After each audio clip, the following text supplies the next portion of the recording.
kayo nandito, sir? Ano agenda niyo? Anong kaso ba yun ngayon? I think it's the... Wait, anong kaso ngayon? So, we have a complaint, sir, na pinail po dito sa DOJ. Ha? CIDG. What was the complaint, sir, na pinail sa inyo? I think it's the same one, the sedition, rebellion, everything. And you are here to file counter? Ano Yes. po yung counter affidavit? Ano, sir, yung nilalaman ng counter natin? Just the usual, the same response for most of the other sedition and rebellion. Can you reiterate, So, sir, preliminary- ano po yung laman nito? Yes, it's the same as usual. Preliminary investigation to, no, Sir Okay. Kiko? Preliminary investigation. Oo.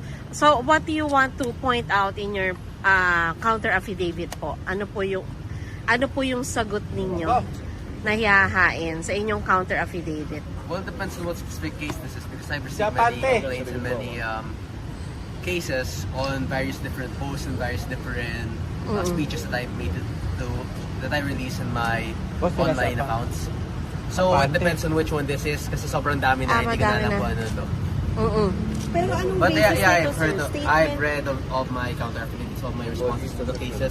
It's just that this practically becoming a weekly occurrence and I don't know which specific one this is until I read the one. Pero sir, hindi ba ito yung nagpunta ka nung sa Makati, yung nag-uudyo ka di umano ng parang mag-post ng dapat na papatalsikin ng gobyerno as a BBM? If I remember, sir, correct? No, Yun ba yung pinagmula ng complaint na to, sir?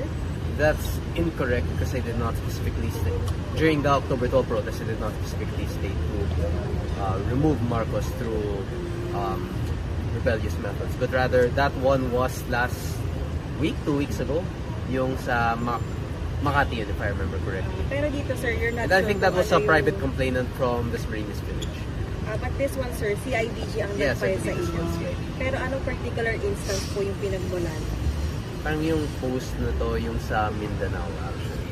Kasi I remember receiving a complaint regarding that about last week, so I think this is that one right now. Are you worried? Are you scared? Hmm? Are you scared? Well, if I'm Concerned ka ba, guilty, sir? I'll be in prison, but it will still have to go through the legal process, so we'll see. Sir, what's your reaction regarding with the cyber libel case naman na final ni Congressman Valeriano kahapon? Valerian. Isa pa sa mga Rizon. NUP congressman.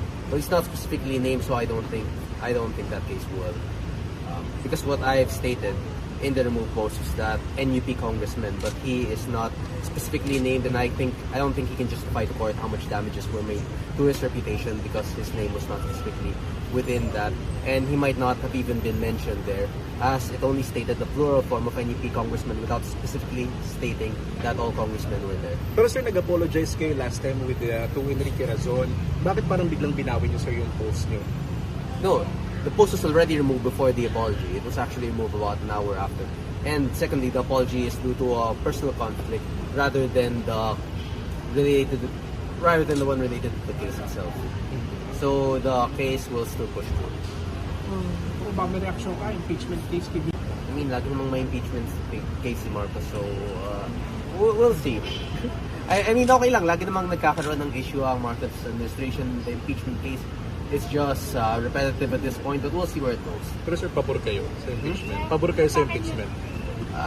Well, depende kung ano mangyayari sa impeachment, but right now, the president's on his last 2 years, so we'll see. We'll see what will happen. Kasi matagal din yung impeachment process. And if it ends by the time it's already filing of candidacies, it becomes a pointless case. Okay. Thank you, Sir, sir. baka pwede later, sir, after nyo mag-file, we can do a proper interview, sir, with our group na nakaset. Sure. Okay lang, sir. Okay, sure. Thank you. Thank you.